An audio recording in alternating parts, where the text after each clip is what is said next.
Everyone, welcome to our channel learning beyond the matrix.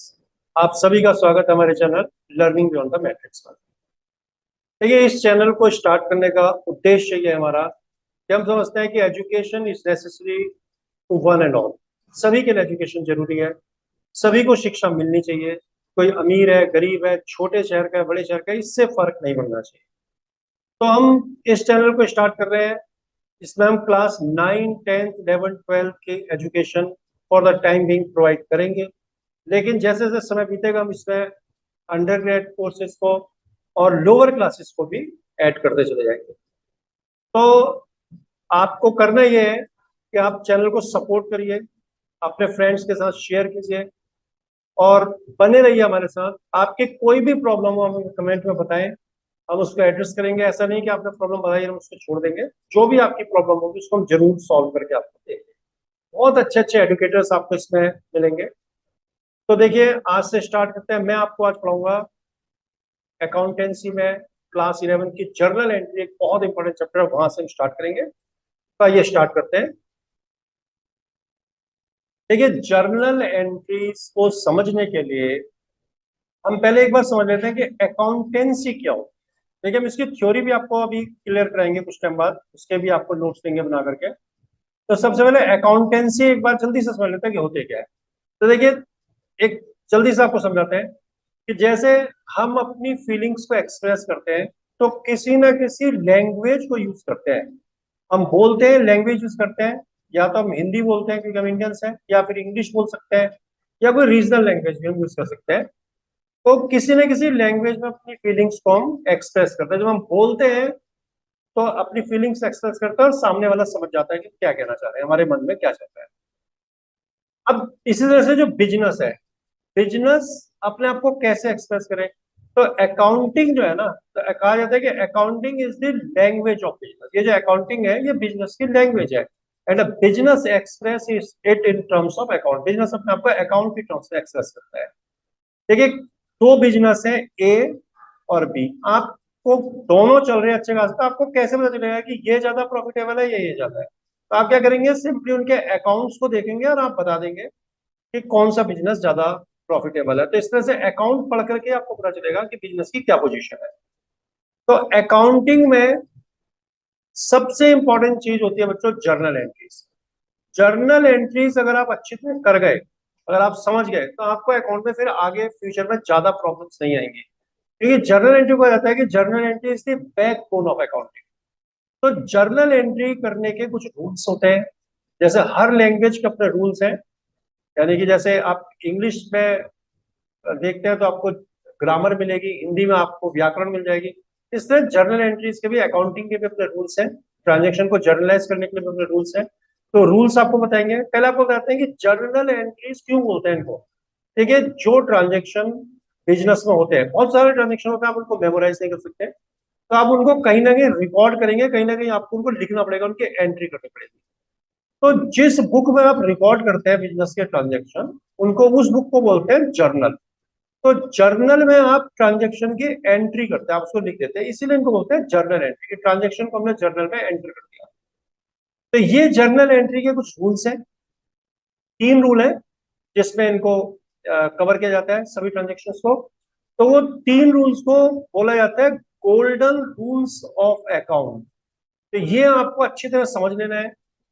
कोशिश करता है आपको समझाने की। अगर कोई प्रॉब्लम रहेगी तो आप कमेंट में बताना, उसको एक बार फिर से आपको क्लियर करेंगे। तो ये स्टार्ट करते हैं। सबसे पहले individual account. Individual account is related to individuals, firms and companies. इसमें केवल ह्यूमन बींग्स ही इंक्लूड नहीं है। इंडिविजुअल तो ह्यूमन बींग्स तो है ही, उसके अलावा फर्म्स हैं, कंपनीज हैं, इंस्टीट्यूशंस हैं, इनको भी इसमें इंक्लूड किया जाता है। देखिए, बेटर अंडरस्टैंडिंग के लिए हम इनको 3 पार्ट में बांट सकते हैं। सबसे पहले इसमें लेते हैं हम natural personal account. Natural personal account में ह्यूमन बींग्स को इंक्लूड करते हैं, जैसे Ram, Mohan, Kavita, Sita, Gita, X, Y, Z. इस तरह से ह्यूमन बींग्स को हम इसमें इंक्लूड करते हैं। आर्टिफिशियल पर्सनल में वो एंटिटीज आती हैं जो ह्यूमन बींग्स की तरह चल फिर नहीं सकती, सांस नहीं ले सकती, लेकिन बहुत सारे ट्रांजेक्शन, बहुत सारे काम ऐसे हैं जो ह्यूमन बींग्स की तरह कर सकते हैं। जैसे they can enter into contracts, they can buy assets. तो ऐसी एंटिटीज कौन कौन सी होती हैं? बैंक्स हो सकते हैं, कंपनीज हो सकती हैं, इंस्टीट्यूशन हो सकते हैं, इनको बोलते हैं आर्टिफिशियल पर्सनल अकाउंट। उसके अलावा होते हैं रिप्रेजेंटेटिव पर्सनल अकाउंट। नेक्स्ट है रिप्रेजेंटेटिव पर्सनल अकाउंट। इसमें वो चीजें इंक्लूड होती हैं जो किसी ग्रुप को रिप्रेजेंट करती है, किसी पर्सन को या ग्रुप ऑफ पर्सन को रिप्रेजेंट करती है। ठीक है, जैसे डेटर्स है, क्रेडिटर्स है, आउटस्टैंडिंग एक्सपेंसेस है, प्रीपेड एक्सपेंसेस है। तो हम आपको एग्जांपल देकर बताते हैं।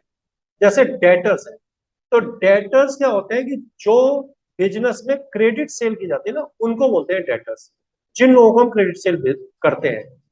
तो जैसे मान लीजिए हमने 10 पीपल्स को क्रेडिट सेल करी, 10 लोगों को, तो वो 10 लोगों को कितना सेल किया? मान लीजिए 1 लाख रुपीज है, तो आपने टोटल कर दिया, तो ये 1 लाख रुपीज आप लिख देंगे आगे डेटर्स।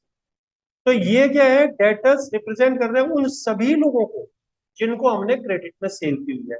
ऐसे क्रेडिटर्स होते हैं जिनसे हमने परचेज किया, तो जितने भी लोगों से परचेज किया वो सब क्रेडिटर्स में, क्रेडिटर रिप्रेजेंट कर रहा है ऑल दोस पर्सन जिनसे हमने उधार में खरीदा, क्रेडिट में परचेज किया। ऐसा आउटस्टैंडिंग एक्सपेंसेस, प्रीपेड एक्सपेंसेस होते हैं। तो इसका रूल होता है अकाउंट का, इस अकाउंट का, पर्सनल अकाउंट का, इंडिविजुअल अकाउंट का, debit the receiver credit the giver. यानी कि जो पर्सन वैल्यू रिसीव कर रहा है उसको आप डेबिट कर दें, और जो वैल्यू दे रहा है उसको क्रेडिट कर दें। देखिए अकाउंट में यही पहचानना है आपने कि डेबिट किसे करना है और क्रेडिट किसे करना है। दो एस्पेक्ट होते हैं हर ट्रांजेक्शन के, एटलीस्ट 2 एस्पेक्ट होते हैं, जिसमें एक एस्पेक्ट डेबिट होता है, दूसरा क्रेडिट होता है। तो ये आपने पहचानना है किसको डेबिट किसको क्रेडिट करें। तो इंडिविजुअल अकाउंट में आप करते हैं debit the receiver, receiver debit होता है, क्रेडिट द गिवर, गिवर को हम क्रेडिट कर देते हैं। एक एग्जांपल लेते हैं इसमें। तो देखिए जैसे ट्रांजेक्शन लिया हमने, कमल पेड ₹3000 टू विमल। कमल ने विमल को 3000 रुपए दिए, तो हमें पहचान है डेबिट किसको करें हम और क्रेडिट किसको करें। तो रूल क्या है? Debit the receiver, credit the giver. तो हम आइडेंटिफाई करते हैं पहले कि इसमें रिसीवर कौन है।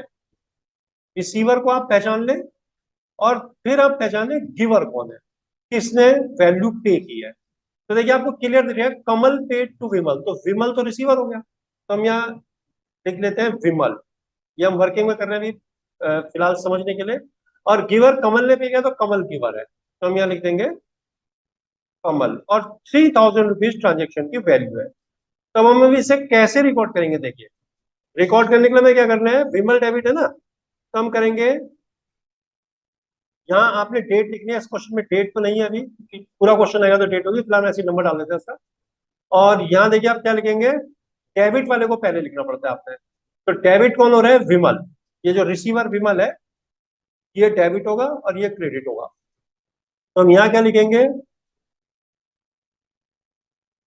विमल। और फिर जहां से शुरू करेंगे लेफ्ट कॉर्नर से, और बिल्कुल राइट कॉर्नर में आपने लिखना है DR, लिख देंगे शॉर्ट में आप डेबिट। बीच में ऐसा नहीं कि यही लिख दें, और ये प्रेजेंटेशन का तरीका है कि बिल्कुल लेफ्ट कॉर्नर से शुरू करें और राइट कॉर्नर में आप डेबिट पे फिनिश करें। अब आपने करना है कमल को क्रेडिट, तो कमल क्रेडिट नहीं लिखा जाएगा। नेक्स्ट लाइन में थोड़ा आगे से शुरू करें और टू लिख दें। To represents credit transaction, to लिख दें तो क्रेडिट हो जाएगा, तो हम लिखेंगे टू कमल। अब ये कॉलम बने हुए, ये डेबिट कॉलम है, क्रेडिट कॉलम है। तो डेबिट कौन है? विमल है। कितने से डेबिट है? 3000 से। तो विमल के नाम के आगे ₹3000 आपने डेबिट कॉलम में लिखना है। कमल क्रेडिट है, तो कमल के सामने हमने क्रेडिट कॉलम में ₹3000 लिख देना है। उसके बाद आपने ये नरेशन लिखनी होती है। नरेशन का मतलब है कि ये ट्रांजेक्शन क्या है, इसको आप लिख दें यहाँ पर क्या रिप्रेजेंट कर रहा है। तो आप इसमें बीइंग से या फॉर से स्टार्ट करते हैं। बीइंग मतलब ट्रांजेक्शन लिखना है कि being ₹3000 paid by Kamal to Vimal, या for 3000 paid by Kamal to Vimal. या बीइंग और फॉर नहीं लगाना चाहते तो डायरेक्टली लिख सकते हैं 3000 paid by Kamal to Vimal. तो फिलहाल हम लगा ही देते हैं being ₹3000 paid by Kamal to Vimal. उसके बाद बंद करके भी नीचे आपने लाइन ड्रॉ करनी है। अभी जब बड़े क्वेश्चन आएंगे उसमें लाइन भी ड्रॉ करना, तो जिससे पता चलता है कि ट्रांजेक्शन यहाँ पर फिनिश हो गया। अगर आप लाइन भी ड्रॉ नहीं करेंगे तो आपका ट्रांजेक्शन अधूरा माना जाएगा। तो ये प्रेजेंटेशन का तरीका। तो ये पहला रूल हुआ, debit the receiver, credit the giver. ठीक है, अभी हम रूल समझ रहे हैं केवल। नेक्स्ट है रियल अकाउंट। देखिए रियल अकाउंट में इंक्लूड किसको किया जाता है? ऐसे आइटम्स को जिनकी कुछ मनी वैल्यू है, जिनको मनी में आप मेजर कर सकते हैं, और that are asset of the business, जो बिजनेस की एसेट्स है, यानी कि all those things money value can be measured in money. हर वो चीज जिसकी वैल्यू को आप मनी में मेजर कर सकते हैं और जो बिजनेस के लिए एसेट और संपत्ति हो, उनको इसमें इंक्लूड करते हैं। तो इसको भी बेटर अंडरस्टैंडिंग के लिए दो पार्ट में डिवाइड कर सकते हैं, टेंजिबल रियल अकाउंट, दूसरे intangible real account. Tangible real account, tangible वो चीज होती है जिसको हम टच कर सकते हैं, यानी कि हम उसको छू सकते हैं। देखिए, कैन बी टच्ड, कोई भी चीज जिसको हम टच कर सकते हैं, देख सकते हैं, और जिसका कुछ फिजिकल अपीयरेंस होता है, यानी कि जैसे लैंड है, बिल्डिंग है, ये सब चीजें आप छू सकते हैं, इनको आप देख सकते हैं, इनका फिजिकल अपीयरेंस होता है, जगह करती है चीजें। तो land, building, furniture, machines, cash, ये सब टेंजिबल रियल अकाउंट बनती है। इंटेंजिबल रियल अकाउंट होते हैं इसमें वो चीज आती है जिनको आप टच नहीं कर सकते, can't be touched and seen, इनको टच नहीं कर सकते, आप देख नहीं सकते, इनका कोई फिजिकल अपीयरेंस नहीं होता, ये आपको दिखाई नहीं देंगी, आप इनको टच नहीं कर सकते, ये कहीं पर रखने पर जगह नहीं गिरेंगी आपकी। तो ऐसे अकाउंट अगर होंगे तो उनको बोलते हैं इंटेंजिबल रियल अकाउंट। ये दिखाई नहीं दे रहे, टच नहीं कर सकते, लेकिन बहुत वैल्यूएबल होते हैं। जैसे गुडविल, गुडविल क्या होता है? रेप्यूटेशन, फर्म की रेप्यूटेशन की वैल्यू को गुडविल बोलते हैं। इस तरह से पेटेंट है, ट्रेडमार्क्स है। तो ये सब हम आपको भी समझाएंगे जब टर्म्स पढ़ाएंगे अकाउंटेंसी के। फिलहाल हम जर्नल एंट्री से शुरू कर रहे हैं, क्योंकि जर्नल एंट्री बहुत ही ज्यादा इंपॉर्टेंट है, अकाउंट की बैकबोन बोलते हैं जर्नल एंट्री को। अगर आप एक बार इसको अच्छे से सीख गए तो आपको आगे अकाउंट में बहुत ही आसानी से समझ में आ जाएगा सब। तो ये हमारा रियल अकाउंट हुआ, जिसमें हम एसेट्स वगैरह को रिकॉर्ड करते हैं। टेंजिबल, इंटेंजिबल दो टाइप की एसेट होती है। रूल होता है इसमें रिकॉर्ड करने का, debit what comes in, credit what goes out, यानी कि बिजनेस में जो आया, कम्स इन और गोज आउट, मतलब वह comes in to business and goes out from business. Business में जो चीज आती है वो डेबिट होगी, और जो चीज बिजनेस से चली जाएगी उसके बदले में वो क्रेडिट हो जाएगी। देखिए, कुछ आएगा तो कुछ जाएगा। तो हमने ट्रांजेक्शन लिया, परचेज फर्नीचर वर्थ ₹80,000, 80,000 का फर्नीचर खरीदा। तब आपने इसमें क्या करना है? डेबिट क्या होगा? जो चीज बिजनेस में आई, तो आप यहाँ लिख लें कम्स इन, क्या चीज आई, और क्रेडिट क्या करना है? गोज आउट, बदले में गया क्या। तो कम्स इन क्या है? कम्स इन है, इसमें हमने खरीदा क्या है? फर्नीचर खरीदा है। तो आप लिखे फर्नीचर, फर्नीचर को हम कर लेंगे डेबिट, और गया क्या हमारे पास से? कैश गई है, तो कैश को हम कर देंगे क्रेडिट। और अमाउंट कितना इन्वॉल्व होगा इसमें? ₹80,000, 80,000 आपके खर्च हो गए। तो ये हमने इसमें आइडेंटिफाई कर जिसमें कि फर्नीचर आया और कैश हमारे पास से चली गई। तो उसको रिकॉर्ड फिर देखिए, डेट तो अभी हमारे पास है नहीं, क्योंकि ट्रांजेक्शन हम एक एक ही समझ रहे हैं। कंप्लीट ट्रांजेक्शन आएगा तो डेट वेट उसमें सब आ जाएगी। तो देखिए, जब इसको रिकॉर्ड करेंगे तो आपके पास फर्नीचर आया ना, तो आप वही तरीका है, लेफ्ट कॉर्नर से शुरू करेंगे और लिखेंगे फर्नीचर अकाउंट डेबिट। अब देखिए, और उसके बाद नेक्स्ट, फिर आपको अगली लाइन से लिखना टू लगा देना है। गया क्या आपके पास से? To cash account. अब यहां पर आप वैल्यू लिखें, यदि हुई वैल्यू आपको ₹80,000 डेबिट में, और कैश क्रेडिटर इसके सामने ₹80,000। डायरेक्शन आप लिख सकते हैं being furniture purchase for cash. ये हो गया आपका रियल अकाउंट। अब देखिए, इसमें हमने अकाउंट वर्ड यूज किया, और जो पीछे हमने क्या था ना, कौन सा था वो, पर्सनल अकाउंट, उसमें हमने अकाउंट वर्ड यूज नहीं किया। देखिए, वहां पर हमने कहीं अकाउंट वर्ड यूज नहीं किया है। वहां पर सिंपल हमने लिख दिया विमल और कमल का नाम, कहीं पर अकाउंट वर्ड यूज नहीं किया। तो ऐसा क्यों? हमने यहाँ अकाउंट वर्ड यूज किया, वहां अकाउंट यूज नहीं किया। तो इसका रीजन ये है कि किसी के नाम के साथ अकाउंट नहीं अटैच करते। जैसे अगर लिखते हैं ना, मान लीजिए विमल अकाउंट, तो इसका मतलब विमल को इंडिविजुअल नहीं है, विमल एक अकाउंट है। तो ये ठीक नहीं लगता, तो हम क्या करते हैं? अकाउंट लगाते ही नहीं। अगर आपको लगाना ही है कि नहीं, मुझे तो लगाना ही है विमल, तो आप एपोस्ट्रॉफी लगाइए, ऊपर ऐसे अपोस्ट्रॉफी लगाएंगे और लिखेंगे विमल्स अकाउंट, यानी कि विमल का अकाउंट, ना कि विमल अकाउंट। तो इसलिए आप जहां भी किसी का नाम वगैरह हो तो अवॉइड करिए, वहां अकाउंट मत लगाइए, और बाकी सब जगह आपको अकाउंट वर्ड लगाना पड़ेगा। ये आपका हुआ रियल अकाउंट। नेक्स्ट आता है नॉमिनल अकाउंट। देखिए, नॉमिनल अकाउंट में इंक्लूड किया जाता है बिजनेस के एक्सपेंसेस को, लॉसेस को, इनकम्स को और गेन्स को। जितने भी बिजनेस के एक्सपेंसेस यानी कि खर्चे हैं, और जितने भी बिजनेस के लॉसेस यानी कि नुकसान है, इनको हम डेबिट करते हैं। बिजनेस के जितने भी इनकम यानी कि आमदनी, अर्निंग्स, और जितने भी बिजनेस के गेन्स यानी कि फायदे हैं, ये सब आपको क्रेडिट करने हैं। आपको एक्सपेंसेस लॉसेस डेबिट करनी है और इनकम एंड गेन्स को क्रेडिट करना होता है। तो ये सब रिकॉर्ड होता है expenses losses income and gains. Example के लिए रेंट है, इंटरेस्ट है, सैलरीज है, वेजेस है, कमीशन है, ये है। तो अगर ये चीजें आपको रिसीव हो रही है ना, मिल रही है, तो ये आपके लिए इनकम है। लेकिन अगर आप ये पे कर रहे हो तो ये आपके लिए एक्सपेंसेस होते हैं। तो ये ध्यान रखना है, इसमें टू साइड चलते हैं। जैसे रेंट बोला तो रेंट आपके लिए एक्सपेंसेस भी हो सकता है, इनकम भी हो सकता है। तो आपको देखना पड़ेगा रेंट रिसीव्ड है या रेंट पेड है। पेड है तो एक्सपेंसेस, रिसीव्ड है तो इनकम। तो इसमें बिजनेस के expenses losses income and gains record होते हैं।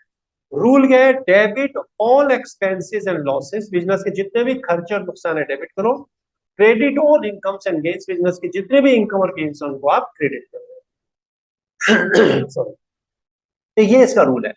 देखिए, अब इस रूल में एक थोड़ा सा ड्रॉबैक ये बनता है कि ये अपने आप में कंप्लीट नहीं होता रूल। जैसे हमने पीछे करा ना, रियल अकाउंट और पर्सनल अकाउंट, वो अपने आप ही कंप्लीट हो गया। यानी कि एक ही ट्रांजेक्शन में आपको पर्सनल अकाउंट में रिसीवर भी मिल गया और गिवर भी मिल गया। और ऐसे ही आपने जब रियल अकाउंट बनाया तो आपको पता चल गया कम्स इन और गोस आउट, ये दोनों चीजें आपको सेम ट्रांजेक्शन में दिखेगी। ये आया और ये चीज चली गई। लेकिन आपको इस अकाउंट में एक ही टाइम में लॉस, इनकम और एक्सपेंसेस अगेंस्ट ऐसा नहीं हो सकता है कि आपको इधर से भी मिल जाए, इधर से मिल जाए। जैसे पेड रेंट, आपने रेंट पे किया तो ये रेंट पे करना आपका एक्सपेंस है। तो इसमें आपको दूसरी साइड क्रेडिट इनकम और गेन्स क्या होगा आपका, ये तो नहीं दिखने आपको। तो इसमें क्या है कि आपको कंप्लीट नहीं होगा ट्रांजेक्शन अपने आप में। उनमें कंप्लीट हो जाता है, वो आपस में जुड़ते भी हैं, ट्रांजेक्शन कनेक्ट तो होते हैं एक दूसरे से, ये दोनों जुड़ भी सकते हैं। जैसे आपने मान लीजिए बिल्डिंग खरीदी, तो आपके पास क्या हुआ, बिल्डिंग आई और कैश चलेगी, तो आप लिखेंगे बिल्डिंग से कौन debit to cash, comes in building goes out cash. लेकिन अगर आपने किसी से उधार खरीदी है तो आप उसका नाम लिख देंगे, है ना, डेबिट बट कम्स इन, और क्रेडिट द गिवर हो जाएगा वहां पर। लेकिन वो खुद भी कंप्लीट हो जाता है, ये खुद नहीं कंप्लीट होता। तो इसमें हम क्या करेंगे, इसको आसान करने के लिए हम इसके साथ प्लस कर देंगे कैश को या बैंक को। यानी कि अगर एक्सपेंसेस है तो एक्सपेंसेस आपने पे किया होगा तो कैश जाएगी आपके साथ से, और इनकम है तो आपके पास कैश आएगी, तो बैंक या कैश को आप डेबिट करेंगे। तो अगर आपको डेबिट तो मिल गया, सपोज डेबिट मिल गया एक्सपेंसेस में, तो आप क्रेडिट पे कैश कर देना, यानी कि जो चीज आपको नहीं मिल रही वहां पे कैश या बैंक लगा देना है। जैसे देखिए एग्जांपल में समझिए, paid rent for ₹5,000, paid rent ₹5,000, 5,000 rent पे किया। तो आप समझिए कि रेंट पे किया तो एक्सपेंसिस हो गया, है ना। पे करते हैं आप, एक्सपेंसिस होता है, रिसीव करते हैं तो आपका इनकम हो जाती है। तो एक्सपेंसिस आपको डेबिट होगा, तो आप एक्सपेंसिस का नाम क्या है यहाँ पर, रेंट, तो आप रेंट को कर लेंगे डेबिट। अब क्रेडिट किसे करें? क्रेडिट इसमें क्या दिया, इसमें तो क्रेडिट दिया इनकम या गेन, तो रेंट पे करने में कोई इनकम और गेन तो हुआ नहीं। तो क्रेडिट आप क्या करेंगे, कैश को कर देंगे। तो इस तरह से आपको चलना है इसमें कि आपको डेबिट मिल गया तो आप क्रेडिट में कैश को ऐड कर दें, और अगर आपको क्रेडिट मिल गया तो आप डेबिट में कैश को ऐड करते हैं। तो यहाँ पर हमको क्या देगा कि हमको डेबिट मिल गया, रेंट पेड है, तो रेंट आपका जो है खर्चा हो गया। खर्चे डेबिट होते हैं, तो डेट के कॉलम में आप फिलहाल नंबर डालें, और यहाँ आप क्या लिखेंगे, रेंट अकाउंट डेबिट, और टू कर देंगे क्या, टू कैश अकाउंट, और यहाँ अमाउंट लिख देंगे 5,000 है, तो आप 5,000 लिख देंगे, 3 लिखता है गलती से, बढ़ा देता है,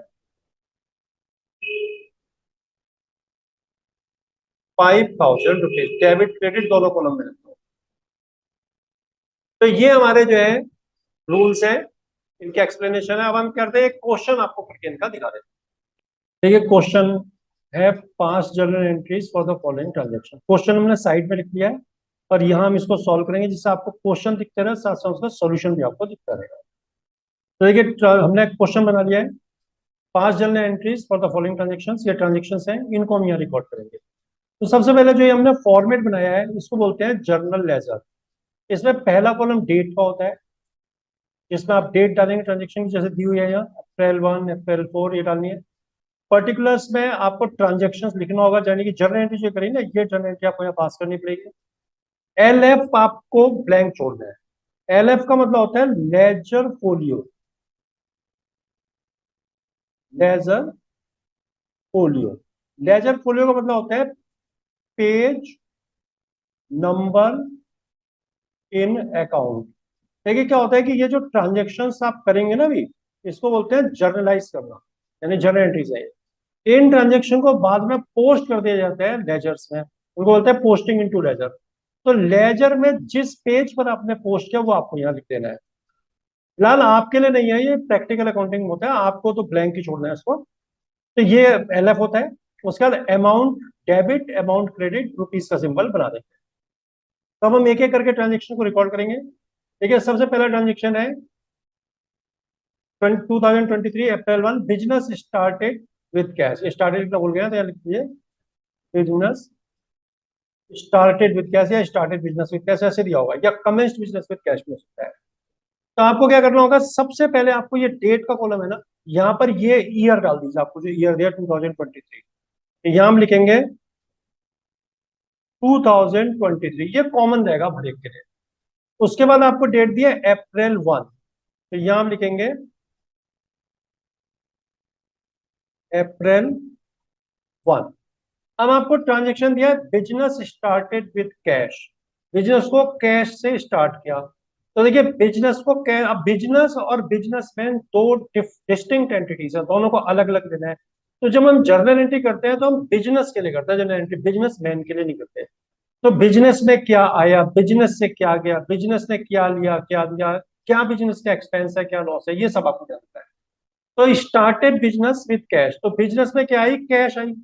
बिजनेस के ओनर ने बिजनेस में कैश डाल दी, तो जो चीज आई वो डेबिट। तो आप सबसे पहले ये तो लिख ही लें, कैश अकाउंट डेबिट। टू, अब क्रेडिट किसे करें। तो देखिए बिजनेसमैन ने बिजनेस में कैश तो लगाई, लेकिन कैश आ गई, लेकिन बिजनेस से कुछ लेगा नहीं ना वो। अगर अभी उसने 1,40,000 रुपए कैश लगाई और अभी उतनी वर्किंग कोई चीज लेके घर चला गया, तो फिर बिजनेस स्टार्ट ही कैसे होगा, बिजनेस चलेगा कैसे। तो बिजनेस में कैश तो आई, लेकिन लिया कुछ नहीं बिजनेसमैन ने, गया कुछ नहीं बिजनेस से। तो जब आपके पास कोई चीज आए और आपके पास बदले में कुछ दे दो आपको, तो ट्रांजेक्शन सेटल हो गया। लेकिन जब आपके पास कोई चीज आई और आपने बदले में कुछ नहीं दिया, तो आपके ऊपर एक लाइबिलिटी क्रिएट हो जाती है, यानी कि एक तरह का कर्जा चढ़ जाता है। तो लाइबिलिटी जितनी होती है उनको क्रेडिट करना पड़ता है। तो जो लाइबिलिटी बिजनेस के ऊपर बिजनेसमैन की बनती है उसको बोलते हैं कैपिटल। तो हम लिखेंगे टू कैपिटल अकाउंट। फिर नरेशन आप लिख सकते हैं being business started with cash, उसके बाद लाइन ड्रॉ कर देनी है आपको, ठीक है, टेढ़ी आगे लाइन। तो cash on debit to capital account, ये आपने एंट्री कर देनी है। उसके बाद यहाँ ट्रांजेक्शन इसमें अमाउंट में लिखेंगे आप 1,40,000 रुपीज डेबिट में, और 1,40,000 रुपीज ही आपको लिखना है क्रेडिट में। तो ये पहला ट्रांजेक्शन आपका हुआ। ठीक है, हमेशा ज्यादातर पहला ट्रांजेक्शन यही रहेगा क्लास लेवल पे, स्टार्टेड बिजनेस विद कैश या commenced business with cash. Next है परचेज गुड्स फॉर रुपीज 40,000। अब गुड्स परचेज की 40,000 रुपए की। तो अब देखिए अप्रैल 4 है ना, तो सबसे पहले आप यहाँ अप्रैल के नीचे का एसेट डॉट कर ले, और यहाँ पर 4 लिख देंगे। गुड्स परचेज की, तो बिजनेस में गुड्स आई, ठीक है, और कैश चली गई। तो अब हमको नॉर्मल रूल के हिसाब से तो डेबिट बट कम चिन्ह में आपको करना चाहिए गुड्स अकाउंट डेबिट। लेकिन देखिए जिस चीज में बिजनेस डील करता है उनको बोलते हैं गुड्स। तो जो चीज में बिजनेस, जिसको बिजनेस डील कर रहा है उसको दूसरी चीजों से डिस्टिंक्ट रखना पड़ता है, अलग रखना पड़ता है, क्योंकि ये रेगुलरली बिजनेस परचेस करेगा, सेल करेगा। जैसे बिल्डिंग खरीदी तो building account debit to cash, furniture खरीदा furniture account debit to cash, उसको क्योंकि बिजनेस बेचेगा नहीं, यूज करेगा, तो एसेट है, उसी नाम से आप लिखेंगे। लेकिन जिन चीजों को बिजनेस परचेज करता है सेल करने के लिए, तो उनको गुड्स नहीं लिखते, उसको परचेज किया तो परचेस वर्ड ही यूज किया जाएगा, और सेल किया है तो आपको उसके लिए सेल वर्ड यूज करना होगा। लेकिन ध्यान रहे ओनली फॉर गुड्स। ये तो क्वेश्चन में कभी बताया रहता है कि बिजनेस किस चीज का है, लेकिन गुड्स यूज कर देते हैं वर्ड। तो गुड्स का मतलब यही होता है कि इस चीज में बिजनेस डील करता है। तो बिजनेस ने परचेज की गुड्स, तो आपको इसमें क्या लिखना पड़ेगा, purchases account debit, purchases account debit. और आपके पास से कैश चली जाएगी तो आप लिखेंगे टू कैश अकाउंट। उसके बाद आपने लाइन ड्रॉ कर, ये आपकी लाइन ड्रॉ है। ये ट्रांजेक्शन मिला आपका। अब आप अमाउंट लिखिए, गुड्स आपने परचेज की 40,000 की, 40,000 आप डेबिट कॉलम में लिखें। परचेज के सामने, और 40,000 आप कैश के सामने भी लिख दें। सेकंड ट्रांजेक्शन हो गया आपका। नेक्स्ट आपका है April 10। April 10 में आपने सैलरी दी है क्लर्क को, तो क्या लिखा है, पेड सैलरी टू क्लर्क। तो अब देखो आपको बताया था कि अगर एक्सपेंसेस होगा तो पेड लिखा होगा, तो सैलरी रेंट इंटरेस्ट एक्सपेंसेस होते हैं, तो ये पेड लिखा है नहीं कि एक्सपेंस है, तो एक्सपेंस तो डेबिट होते हैं, तो एक्सपेंस का नाम क्या है, सैलरी। तो हम यहाँ करेंगे, पहले तो डॉट लगा लो, तो अप्रैल को रिपीट कर लो, और फिर यहाँ लिखिए आप 10, इसकी डेट डाल दो, और यहाँ पर आपको ट्रांजेक्शन रिकॉर्ड करना है। तो आप देखिए एक्सपेंसिव डेबिट है ना, सैलरी का नाम है, खर्चे का नाम यानी कि एक्सपेंस का नाम है सैलरी, तो आप यहाँ लिखेंगे सैलरीज अकाउंट डेबिट। देखिए प्लूरल में लिखने का ज्यादातर अकाउंट में चलन रहता है, सैलरी की जगह सैलरीज लिखे। इस तरह से कोई भी चीज होगी तो उसको ज्यादातर प्लूरल करके लिखा, जैसे परचेज है तो परचेजेस लिखते हैं, सेल है तो सेल्स लिखते हैं, तो सैलरीज अकाउंट डेबिट। और आपको बताया था कि साथ में कैश को अटैच कर दें आप, कैश या बैंक, तो यहाँ लिख देते हैं हम टू कैश। आपने सैलरी पे की तो आपके पास से कैश गई होगी, तो सैलरी पे की आपने 12,000 रुपीज। उसके बाद फिर आपको नरेशन लिखना है, बीइंग सैलरी पे, और उसके बाद फिर आपको लाइन ड्रॉ करनी है। ऐसे लाइन जरूर ड्रॉ करें हर ट्रांजेक्शन के बाद, क्योंकि ये बताएगा कि यहाँ पर ट्रांजेक्शन आपका फिनिश हुआ। देखिए April 14 सोल्ड गुड्स फॉर ₹35,000। आपने गुड्स बेची है कितनी तारीख में, 14 अप्रैल में, तो आप यहाँ लिखें, डॉट लगाएं अप्रैल के नीचे और डेट डालते हैं 14। आपने गुड्स सेल की है, तो गुड्स अगर आपने सेल की है तो क्या होगा, आपके पास से गुड्स जाएगी और कैश आ जाएगी। तो आपको नॉर्मली देखेंगे तो कैश है, तो डेबिट, बट कम से रूल्स आप करेंगे कैश और डेबिट, तो आप लिखिए यहाँ पहले कैश अकाउंट डेबिट। अब टू गया क्या आपके पास से, आपने बेचेंगे गुड्स चली जाएगी, तो टू गुड्स, तो ये नहीं लिखेंगे क्योंकि इसी चीज का बिजनेस है, जिस चीज का बिजनेस होता है उसको परचेज और सेल करते हैं, परचेज और सेल वर्ड ही यूज करते हैं, इनको डिस्टिंक्ट रखा करा जाता है, इस तरह से करके हम इसको अलग कर लेते हैं, सेग्रीगेट कर लेते हैं एसेट और लाइबिलिटी। तो ये एसेट खरीदते हैं और बेचते हैं तो उनके उनके नाम से ही लिखा जाता है उनको, लेकिन अगर गुड्स परचेज सेल करते हैं तो उसको परचेज और सेल लिखते हैं, तो या गुड्स सेल किया तो इसके लिए टू सेल्स लिखना पड़ेगा, हमें जाके ना कि टू गुड्स, तो हम लिखेंगे टू सेल्स अकाउंट। और 35,000 में बेचा है, तो 35,000 और 35,000 लिख देंगे। फिर उसके बाद आपको लाइन ड्रॉ कर देनी है, ये लाइन।